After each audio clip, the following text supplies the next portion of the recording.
Hey guys, how are you all doing? Thank you so much for clicking on this video. Today we are doing it a little bit different.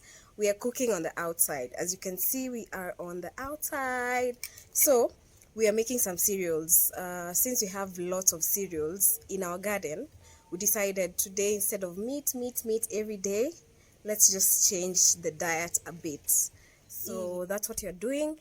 And to conserve the energy, we'll use gas to cook. But since we are all about conserving, preserving, and all that, taking care of the earth, today we're making the dinner from outside. So that's why I'm looking all shabby. It's because I want to show you raw and real cooking using these. These are firewood. So I was just sourcing some firewood from around. And as you can see around me, there are lots of rocks and just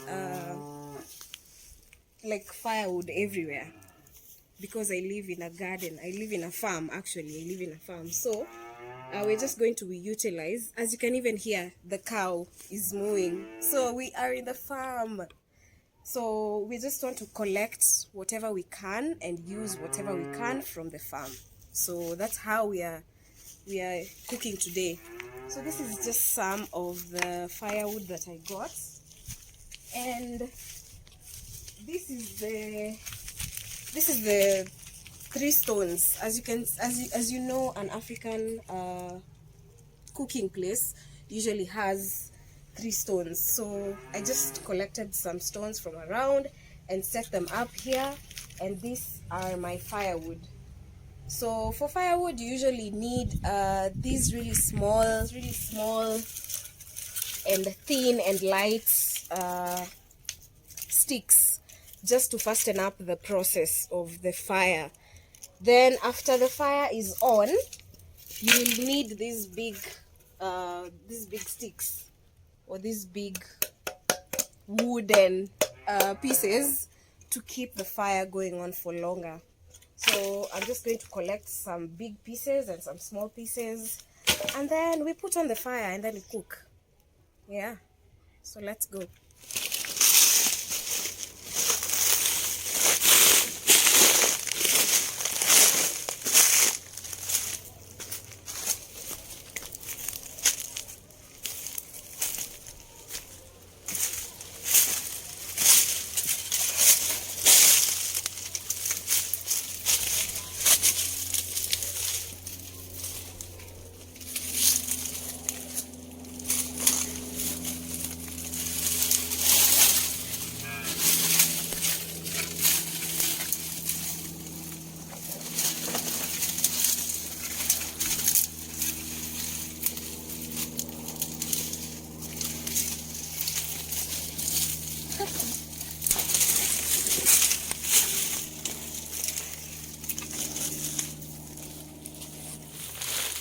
In the farm, there are lots and lots of blackjacks. It's like there usually is a season for these things, because sometimes they are there, sometimes they're not there.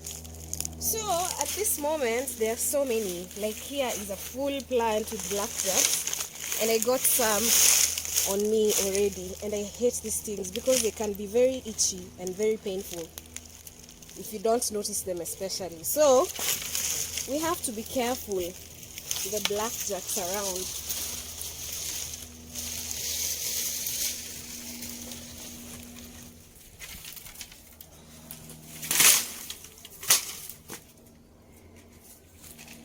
So I'm not sure if this is going to be enough. Oh my god, we have to be careful. I just got pricked by this. I got more of the bigger pieces. I really hope this is going to be enough. But if not, I'm just going to get more. But for now, I'll just make the fire using the really small pieces.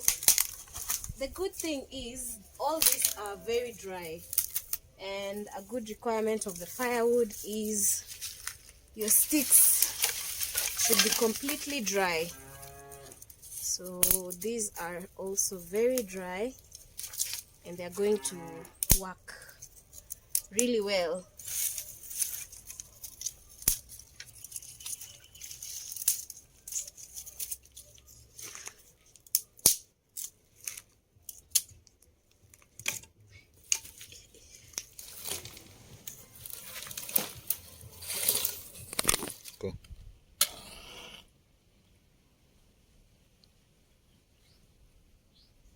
karatasi yako hii.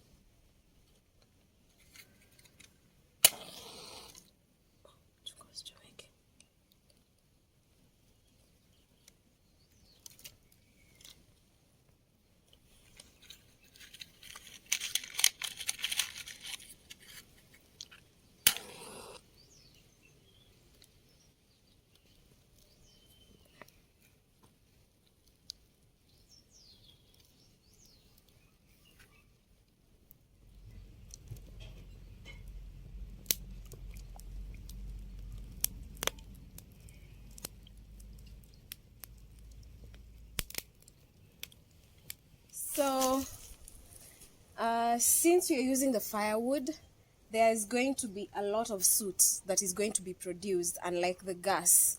So this is the sufuria that I'm using. I'm not using my best sufurias. I cannot risk some soot on my good sufurias. So this is the sufuria that I'm using, or cooking pot made of aluminium. And then what I'll do to reduce the soot, or to reduce the amount of work that I'll have to do after finishing or cleaning, is I'll put some oil on the sufuria, so that when I'm washing, the soot can just come out with the oil and not stick on the sufuria. So I'll just dab some oil and rub it on the sufuria. Let's see.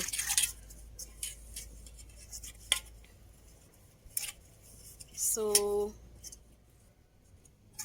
my sufuria is well oiled to prevent the soot from permanently sticking on the sufuria. So what I'll do next is just put in some water here, and then this is what I'm boiling. But we are boiling two things. This is what you're starting with. This is pigeon peas, ama mbaazi. This is mbaazi. So this has been soaking for about 4 hours now. That's the best way to cook cereals. So we have lots of them in the garden, and yeah, you can check out our garden videos. You can see where we started from, where we are, where we're going, and give us more ideas to those videos. So let's just put water on this and add in our pigeon peas.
Jesus is Lord.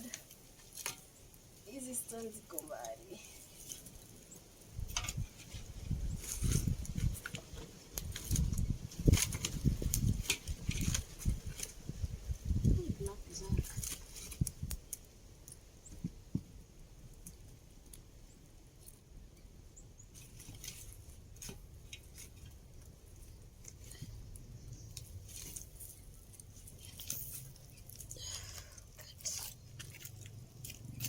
Guda.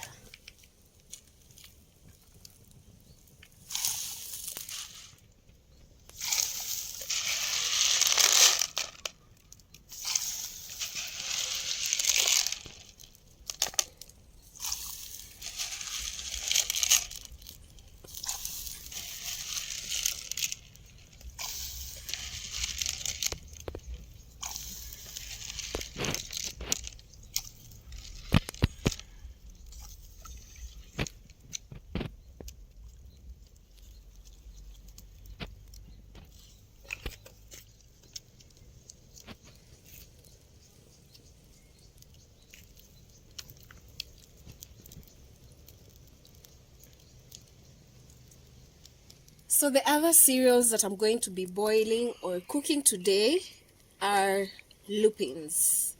Have you ever heard of lupins? Do you know what lupins are? Is it something new?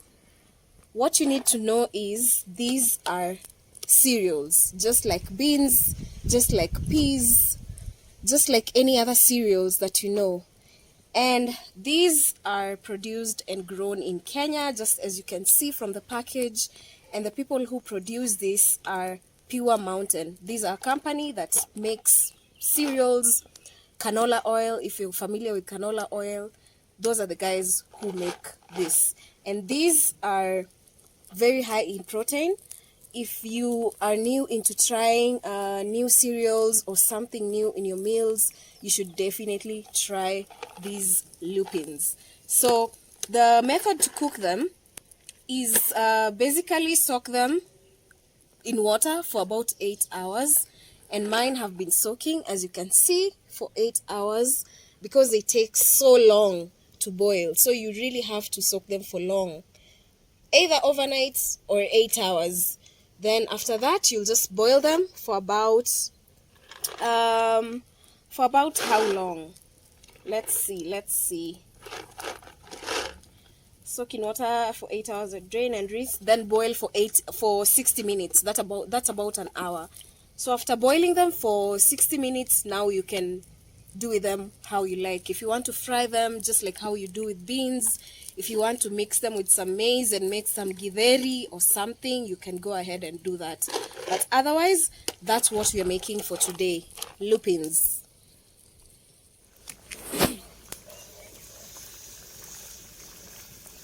So how we plan to make the lupins and the pigeon peas is by adding some coconut. Here we have coconut, so we're just going to break it. And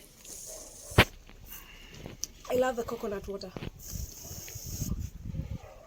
The person behind the camera wishes they had this water, but I'm sorry. Today is not the day. Today it's mine. So I'm just breaking it, and then I'll grate this up and use the coconut to make some coconut mbaazi and some coconut lupins. How good does that sound? I'm sure it's going to be amazing. But by the time we are making all this, it'll be dark, so we won't be able to show you the whole process. Maybe you'll see the finished product, but that's how simple we cook using our traditional methods in Africa here. So we'll see you. We'll catch up with you later. Here is our pigeon peas. As you can see, it's well cooked.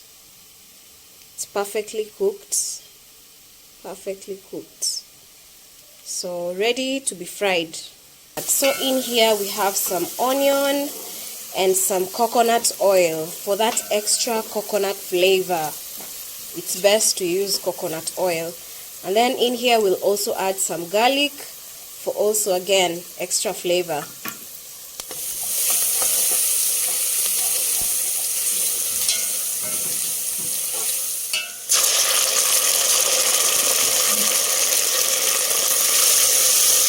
So the only water or liquid that I'm going to add to this is some coconut milk, and this is the last of the squeezed coconut milk.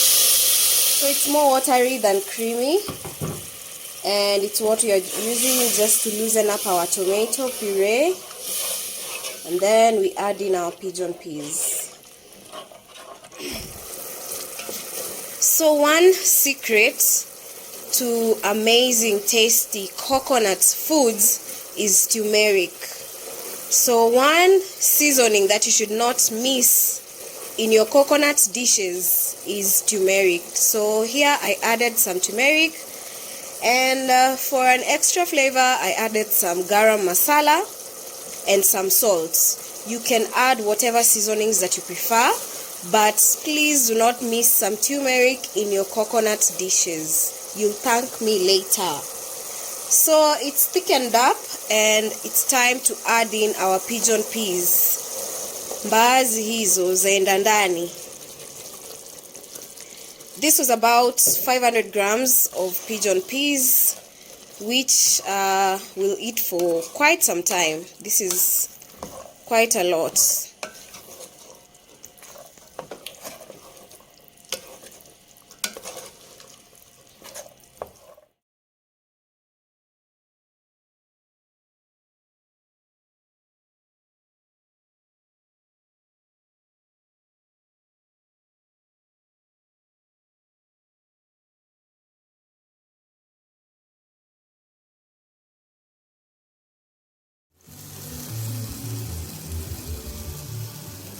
So here we have tuilaju. This is the very first coconut water that you strain from the grated coconut, which is much richer. It's more creamier, and that's why you cook it to this thick consistency. You can see it's rather thick than the normal coconut milk. So this will add on top, or after we've served our pigeon peas, we'll add this on top. If you're from Mombasa, I know you know what I mean, right? Tuilaju. This is it. So our pigeon peas looking good, and they are ready to be served. We want a bit of stew because we are having this with some chapati. So we'll just switch off the flame and serve this up.